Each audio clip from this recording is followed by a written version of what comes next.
we've been dating for a long time, and one of the things she doesn't do as much anymore, but she used to for a while. She kind of fell into a loop with it. Is I'd say, yeah, what are you hungry for? Let's go get food or something. Let's have something delivered. She'd say, I don't care. And it took me a little while, but I finally said, okay, you know what? You got to stop saying I don't care. Start saying I'm indifferent. Yeah. Because if you say I don't care, what you're literally saying is it doesn't matter to me and this problem isn't important. Yeah. I'm indifferent is I care. I care about you, and I care about, your well-being, and I care about finding food and having an experience with you. But where we go doesn't matter. Yeah. The experience matters. Yeah. Or they really do care. They just want you to guess correctly. It's a power game. That's a very real possibility, yeah. And I think there's a generational piece to that. Mm-hmm. As a baby boomer, our language is very different. Say our son, who's a millennial, his language is very different. So even the word indifferent to you probably means something different from what it means to me. Which is frightening. So it is pretty scary because you don't know. So for instance, in a podcast, you don't know who's listening. So they are going to hear the words very differently. Right. And I think that's part of what's so important about this medium is being candid. Mm-hmm. It's being yourself. I feel like so many people sit down and they want to be somebody they're not. They want to act like they're grandstanding or they're speaking to the masses. And I think it's important to just be you and let them figure it out. Because if you're you and you use a word like indifferent, ideally your listeners will understand who you are and where you're coming from. Yes. And they'll be able to discern what you mean. Yeah. That's the hope anyway. I think that resonates with me a lot because I've always been different. And I realized when I started writing the books that I have been wearing masks for many years, sort of trying to fit into the cookie cutter. And when I felt very different, I would be quiet versus saying something controversial. Right.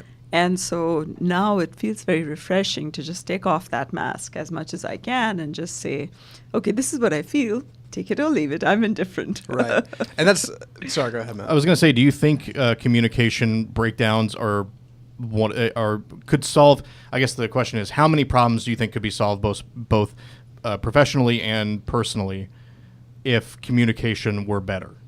I think communication is so key. I think before communication comes trust. So I think if you trust a person and they say something which is negative or give you some really direct feedback, you will take it from that person because you trust them and you know that they're not out to get you. So I think if trust is there, then second, of course, communication is absolutely key. Yeah, I would agree with that. Well, before we get too far into this, I do want to talk about your background. I want to talk about gender bias. I want to talk about this idea of wearing masks. I want to talk about political correctness, diversity, inclusion. There's a lot I want to cover, and we don't have that much time. Yeah. So let's get the intro out of the way. Yeah. Welcome to Real News Talk. I'm Zach Lewis with Matt Stoker. Hello. Oh, there he is. Oh, I should know this by now. No worries. Today, we'd like to have a thoughtful, nuanced discussion on all of those things. Gender diversity, inclusion, a little bit of political correctness, but that's maybe just to appease myself. Not necessarily exclusive to the workplace, but we are working currently, so it just seems kind of fitting to talk about kind of workplace culture and that. And I think to talk about that, we're sitting down with somebody we're incredibly fortunate to have in studio. Debjani, welcome to the show. Thank you so much. I was going to ask you before we got started, and I didn't. How do you say your last name? Biswas? Biswas, you got it Biswas. Perfectly. Yes. Oh, run. All right. Yeah. Now we've got a show. All right. So, first things first. You've mentioned your background. Let's talk a little bit more about that. As far as I know, because we do a little bit of research before the show. Not too much though. I don't want to steal your thunder. Let's start with who you are. Who are you? Introduce yourself, please. So, my name is Debjani Biswas. I have a sort of very mixed background. So I started out in the world of chemical engineering, and then I went into marketing and strategy. And then a few years ago, I did about 20 years in corporate. And then a few years ago, I went independent. And right now, I'm the president of a company called Co-Achieve LLC. And what we do is diversity and inclusion. Originally, I'm from India and been in the U.S. for decades now. And what I really am passionate about, my mission is learning, helping, and teaching. That's the mission of the organization. And we have a sub logo, if you will, which is Together We Can. So inclusion is very, very important to me. And that inclusion, a lot of times people think of diversity and inclusion as being the color of your skin or your religion or where you come from. I actually would want to go into generational, gender, style. Am I an introvert or an extrovert? So that's my passion, is to talk about what are the things that make us different, when does bias or stereotyping happen, and how much more productive can we be in the workplace if we include diversity of style, diversity of gender, diversity of generation, and just appreciate all that. I was having this discussion with someone the other day when you mention it goes beyond simply different races or different genders, but also different personalities. And I am mostly an introverted personality, which means well, to me, it means this may not be the clinical definition, but I generally keep to myself. I don't hate people, but I generally just, I keep to myself. I'm rather quiet most of the time. And I've seen that manifest in others in that I'll find out later, once people get to know me, they'll say, gosh, I thought you were a jerk for the first 6 months I knew you because you didn't say anything to me and you didn't. And I struggle with that a lot, to say, no, that's not the truth. I probably, was quite fond of you. I just didn't talk to you because I don't know how to do that very well.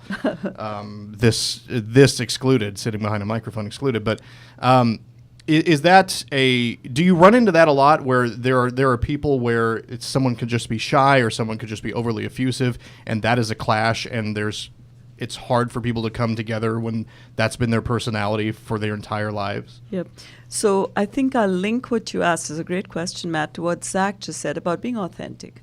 And so if one, self-awareness, so one of the things I went along the way is got certified in emotional intelligence, because emotional intelligence sort of is the underpinning of a lot of people may be technically smart and bright, but if they don't understand themselves and others, it's difficult. And so one of the first things in emotional intelligence is self-awareness. So about 20 years ago, I got certified in Myers-Briggs, which is, talks about personality and style. And one of the things they say about the difference between introverts and extroverts is whether you get energy from being around other people or get energy from being around yourself. So I have chosen this career path, which is half completely extrovert, speaking in keynotes in front of hundreds and sometimes 1,000 people. And then the other half is completely introvert, sitting in my cave and writing a book for 6 months at a time without any stimulus. I'm actually a paid extrovert. I am by nature an introvert. I totally get what you're saying. Mm-hmm. So once again, it comes to that, if people understand, we fill in the lines, we fill in some blanks in our own minds based on our experiences. And so if people experience your silence and they are reflective themselves, oh, Matt is thinking this through. But if someone is a flaming extrovert and they're like, oh, Matt hates me, he's a jerk, he doesn't like me, right, we're filling in those lines, right? So I think part of it is what I used to do if people didn't quite understand, that I was both, very comfortable with the crowd and had to go close the door and reflect for a while. I'd say, look, this is who I am. I'm not being rude. If I'm frowning, it just means I'm processing what you said. Right. I mean, speaking of the emotional intelligence, I've had to deal with that myself, because honestly, for a lot of my life, and this usually goes to personal things, but if I'm at a party, I am the wallflower. Like I'm the one that's on the edges, and I'm not necessarily mingling, and that's where a lot of this comes from. Is people say, oh, yeah, he was at a party the other day and he didn't say anything to anybody, and he was, and most of my life I've thought, well, they know me, they should know that I'm not actually.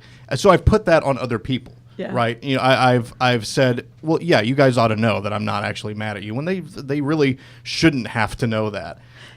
So that's been a big struggle for me growing personally, is being able to say, I understand how the way I act could probably come across as negative to certain people, and I either have to accept those consequences or I have to do something to try to change it. Usually I just accept the fact that they'll think I'm a jerk and go, because I don't want to change what I'm doing. But I think, too few people actually step back and look at their own behaviors in that way. And you use the word should, and one of my friends says, don't should on yourself all the time. Or on others, so I think that's one of the things. See, we are who we are. There's very little of this. I should not. Who are you really? If this is who Matt is, this is who Matt is, and if Right. someone cares about you, to know that, to understand you, it is what it is. And it's such a great question. Who are you really? I was watching a documentary the other day, and there was this great line in it. It was about the documentary. I don't know if I should give it a shameless plug or not, but it's Jim and Andy. It's on. They just added it to Netflix. It's about Jim Carrey's experience filming Man on the Moon in 1997, I think. Yeah. He's got this because Jim Carrey is kind of an eccentric guy now, and he's got this line at the end, and he says, "Look, people were born, right, and we come into the world, and we're immediately given labels. You're given a name, you're given a country you're in, you're given an age, you're given a gender, and you have to figure it out. And it's somewhere along the way, there's a possibility maybe you start to lose who you really were, Yes. and you become something you were never supposed to be." There's certainly a question of identity there, and it's something that seems to be plaguing, at least in generational differences, the younger generation, millennials most often referred to, I think. What do you think about that? What do you think about those labels? I think that labels are so powerful that they sometimes can define us even when they are inauthentic and they're inaccurate. And so, and sometimes that's a double-edged sword. So I, for example, have always enjoyed mathematics, have enjoyed numbers, have enjoyed equations, right? Yeah. And so when I worked for 17 years at Texas Instruments, I was very different from several of the females who were working there. And so every now and then people would make an assumption that because the background was different from what they had expected, I didn't fit into that box. So what happens when you start believing your own label? So if you look at the media, one of the things I'm doing, which is fascinating, is I'm looking at the unconscious effect of media on how we get biases. So when I'm doing a keynote, I've started playing, so I'll play just a few lines from Girls Just Wanna Have Fun. Sure. One of my favorite songs, It's a good by one. the way. It's a great song, Cyndi Yeah. Lauper, right? And that's from several years ago. And then I start asking, do girls really just want to have fun? And if you listen to the rest of the world's, a guy wants to take a beautiful girl, hide her from the rest of the world. So I just look at those, the subtle effect of those words. And then I look at, say, Frozen, Let It Go, Of course. Idina Menzel. And then I don't have to be the perfect girl anymore. The cold doesn't bother me. There are subtle messages about gender bias in media. If you look at the Jeffersons, right? What was the difference between the Jeffersons and any other TV show of its kind? It was one of the first times that an African-American family was shown as being affluent and in power. So that was groundbreaking. And so if we look at the impact of these labels, we don't even understand unconsciously the assault that we're getting of this is how men should behave, this is how females should behave, this is how, if your skin is a certain color, this is where your profession is going to be. There's just all this. So that's one of the first things that I do is when I hear something, I read something, I start thinking, okay, this is a show, this is entertainment, and what else is it trying to tell me about what that label is? Right. Subliminal messaging can be an effective thing. I was going to say frightening, but that's not necessarily what it has to be. It can be powerful. Yeah. I wanted to ask about this kind of generational trend. Why do you feel like millennials or younger folks seem to be struggling with that sense of identity? Is it because of these labels? Is it because of participation trophies? Is it because we watched children's shows that told us you can be whatever you want to be? What do you think that is? I don't know if I even agree with the comment that millennials are struggling with their identities. I think that's a label that old fogies like me, baby boomers, have chosen to put on millennials. I was in New York last month and I heard this amazing presentation from this Gen Z woman who had come down from Amsterdam. And what she said was, millennials move over because Gen Z is here now. And she's 19 years old and she had this mind-blowing presentation with amazing technology. And I could actually see some of the millennials in the audience sort of bristling a little bit and getting a little, who does she think she is? And I just had to laugh because that's what the Gen Y people felt when, millennials came and baby boomers felt. So it is just the passage of time, right? Right. There's always this generational conflict, Yes. and there's nothing new with what's going on between the two sides that seem to be cast, which is the baby boomers and the millennials. Yes. That seems to be the two sides of this Yes. war. But Yes. that has happened throughout the history of time, it seems like. Yes, and right now there is a silver tsunami. That's the term that we're using in the industry. It's a silver tsunami because hundreds and thousands of baby boomers are retiring. And so now millennials, if you look at the percentages, millennials are taking over in terms of a lot of positions in power. And Gen Z is right behind them, coming very shortly. And so really it's not a question of millennials are worse or baby boomers are better. It's a question of there's this whole tsunami of people retiring. And if we don't adjust to the fact, so for example, I was hearing in Harvard at one of the commencements, one of the speakers was talking about what's the difference in values between millennial values and baby boomers. To Matt's point, that is classically those are the two groups that are compared. And one of the things that he said is that millennials are much more global citizens than baby boomers ever were, and are driven by social responsibility much more than baby boomers were. And as the proud mother of a millennial myself, all this stereotyping that millennials don't have work ethic, they don't care about family, I strongly disagree with all of that. I've seen personally when things were rough or times were difficult, I have found millennials coming forward to help me. So I think it's just a question of norms and values are different for millennials. We had very strong messaging when we were growing up as baby boomers. If you get a job, you'd be lucky if you get to that job, stick to that job, be loyal, and just stay there for 20 plus years and pick up your watch. And, that's your expectation. The world has changed. There's internet, people are more savvy. It's just very different. So I think it's different versus being better or worse. That's kind of what I've experienced. I like that you touched on stereotypes because that is something I wanted to cover. I think stereotypes can be a very real thing. And I think part of the reason stereotypes exist is because of bias. Mm-hmm. What do you think of this idea? Nobody's perfect. That's what they say anyway, that nobody's perfect.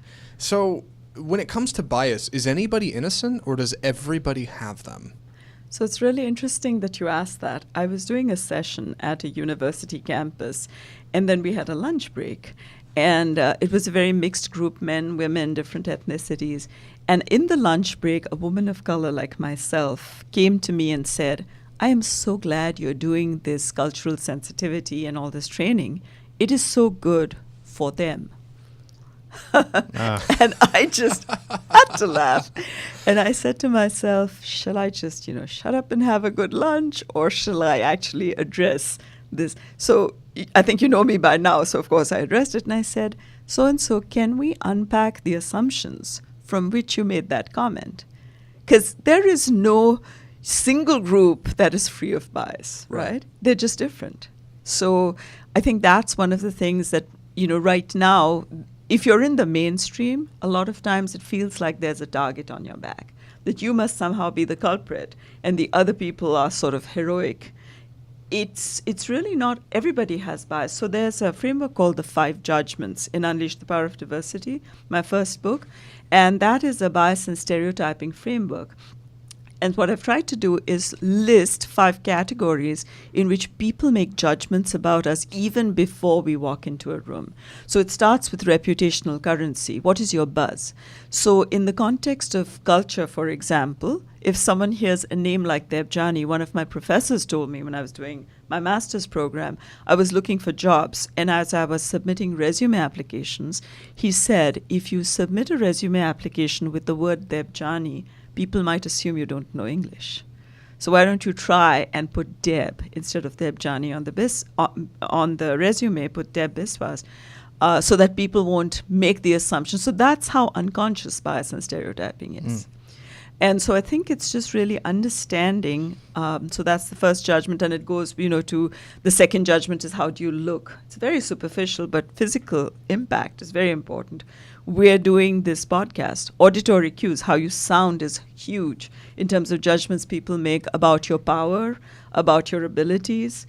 And then there's something called distinguishing markers. What stands out about you? You know, all three of us in this room, I will have a different impression of what's your distinguishing marker, Matt, and your distinguishing marker, Zach, and vice versa. And the final judgment people make is how good you are at your work product. And so it's kind of sad that we make all these judgments before we get to how good is someone's work. And so that's my whole premise. My hope is by uncovering those biases and judgments, people start thinking about, you know, it's like TV shows like The Voice. The reason you have a TV show like The Voice is to reduce bias around physical impact. So you turn your chair and you only hear that person singing, and it takes out a whole bunch of bias. So I think that's kind of, it's a fascinating subject. You brought up gender differences earlier, and this feels like something that is, I mean, obviously it's in the news a lot these days about the relationship between men and women in the workplace or personally. And it's one of these things that, me speaking from the perspective of a dumb man, for most of my life, I thought, things are fine. I mean, I'm not a jerk, and I don't treat women in a certain way. I know there are people who do. But for the most part, everything feels fine. And when you start to see the news that comes out every single day, and there's some new person in the media, but also in other forms of life that have been doing things and hiding things for so long, I started to realize that there's this sort of undercurrent of things really aren't okay, or things are not as good as I thought they were. And I noticed this in my personal life, talking to my wife about it, and I realized, you have a lot of stuff that you're feeling that I was not aware of. Yes. Do you think that, in a way, I'm sure this is part of the growing pains of trying to get past some of this stuff and form a better society, but do you think that relationships between men and women are better than they have been, or how do you feel that men and women are getting along these days? It's a very good question. So I'm in the data gathering phase of my next book, which is on actually gender diversity, and it's called A Power Paradox, Gender Matters. And the reason I call it a power paradox is because there is that paradox. When I look at certain specific interactions, yes, are getting better. I think it also requires some transparency. So I was in London a few months ago, and as I was going through Heathrow Airport, I just happened to pick up a local magazine. And what they were talking about is this huge furore that's happening because a male newscaster decided that it was enough with the disparity in incomes, and he actually stated what his income is. And then there was this, for a month, there was this clamor. Hundreds of people signed this petition, and they released in July of this year the salaries for top male and female newscasters. And the top male newscaster got, I want to say 3 or 4 million. And the top female newscaster, I think, got between 600,000 or 800,000. There was kind of a disparity. And so one of the things that's very interesting is that when we have transparency into whether there is equity or inequity, it's much more likely the thing comes out, whatever aspect that might be in. That's one. The other thing is, think about from when we have kids. If we have kids, I'd mentioned being a mother. Those of us that are parents, we focus on how sweet and pretty and docile and nice and obedient our little girls are. We focus on how macho and strong and tough our little boys are. Fast forward that 20, 30, 40 years when that sweet little girl is not perhaps pursuing always the career that she might have wanted, and that tough macho little boy is now in a position of high power, and the power perhaps is starting to get to his head. That is a recipe for a power imbalance. Right. And we are seeing a lot of the fallout from that. So I think part of it is also our messaging. We want our boys and girls to be strong and empathetic. So what do I, as a white male, I've heard this said before, is if I don't see the problem, then I'm benefiting from the problem, or something like that. If I don't see the disparity, then I'm benefiting from it, right? Yeah. So what do I, as someone who doesn't want things to be that way, how do I as an individual make a difference in that? How do I push things forward if I am either through sheer luck or just through accident am benefiting from the way that things are set up the way they are now? That is a very thoughtful question. I spent probably 2 months thinking about that particular question. So in Unleash the Power of Diversity, it ends with what I call a global toolkit, and that is called the diversity foray. And while I called it a foray is because every one of the solutions started with the letter A, so there were 4 A's, and foray means like a journey, an exploration. It was ask, accept, adapt, and appreciate. So those were the 4 things that you would do if you're feeling like you're uncomfortable, someone's different, you want to do something to improve. So the first thing is do what you've been doing the whole time, which is ask. What's going on? Why is it that some people have more than less? How can I find out what the disparity is? So ask. The second one is to accept that certain people are born into a certain, whether it's a gender, a generation, you're born into a reality. We haven't talked about socioeconomic status. I am born into the privilege of money or not, right? And that's a huge differentiator right there. Mm-hmm. So accept that there are certain groups that have much more of a difficult time just in order to get through school and college. So that's accept, and then adapt. We often expect someone who's different to adapt to the mainstream. What would happen if the mainstream starts to adapt and understand, and that's the 4th A, appreciate that there are differences in style? So when I'm talking about greatness for women, I have this framework where I talk about empowerment, and greatness comes from grit and gravitas and grace, right? Grace is a feminine word, and I intentionally have it there because I'm talking about grit, gravitas, and grace is the way I see it. And so I'm not going to change the word grace. I will explain that grace applies across gender. Do you understand what I'm saying? And so that's that ask, accept, adapt, and appreciate. And then the don'ts are equally important. I love acronyms. So the don't is also an acronym. It's called Don't Space Out. And SPACE, all of them have something. Don't shun people. Don't patronize people. Don't assume that you know what someone else's reality is. Don't crumble because you think someone's using the race card.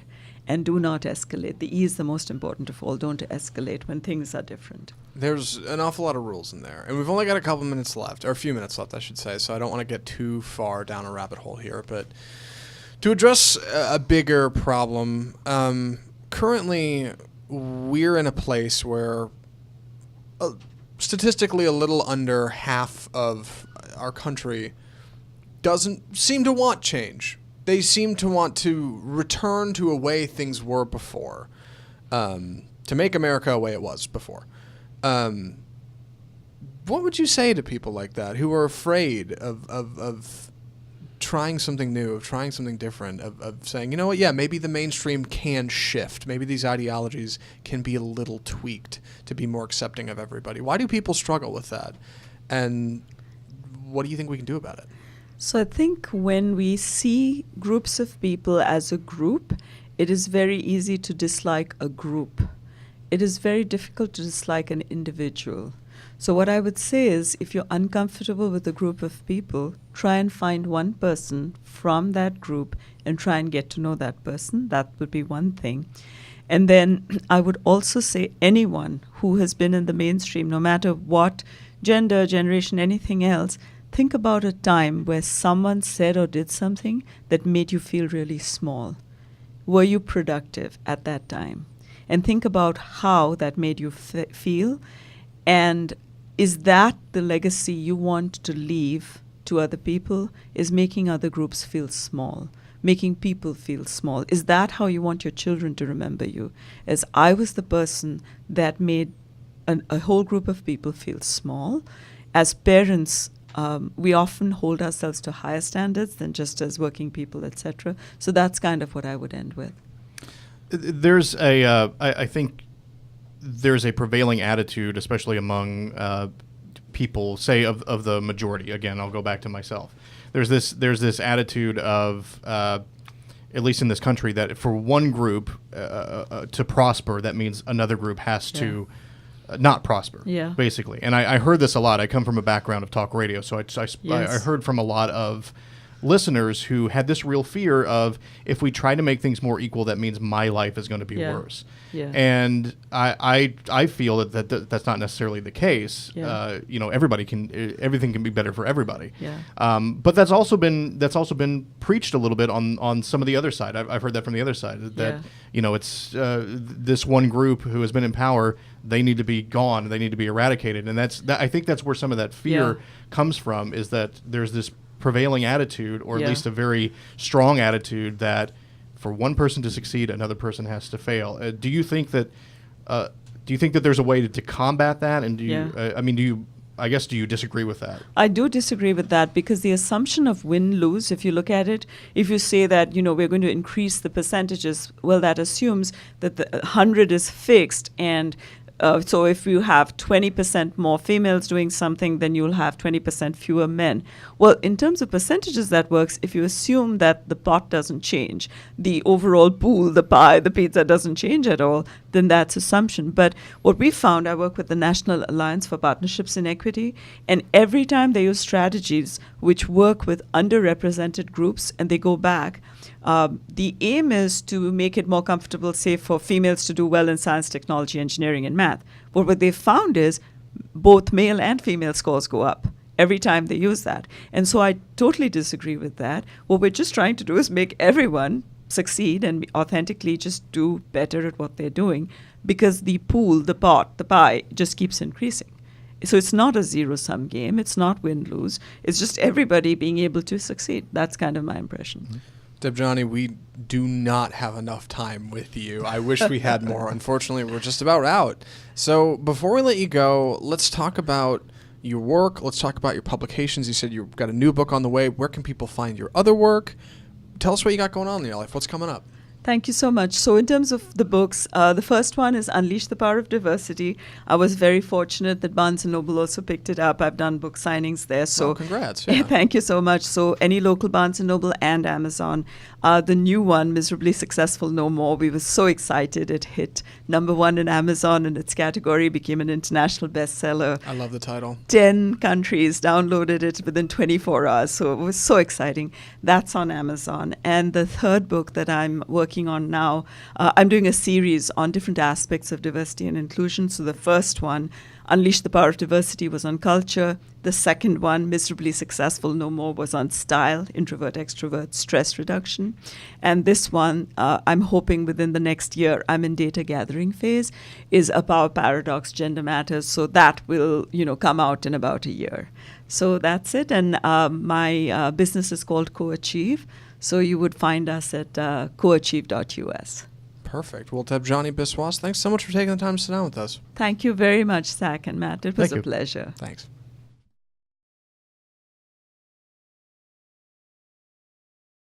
Do you think in professional settings that emails get people in the most trouble?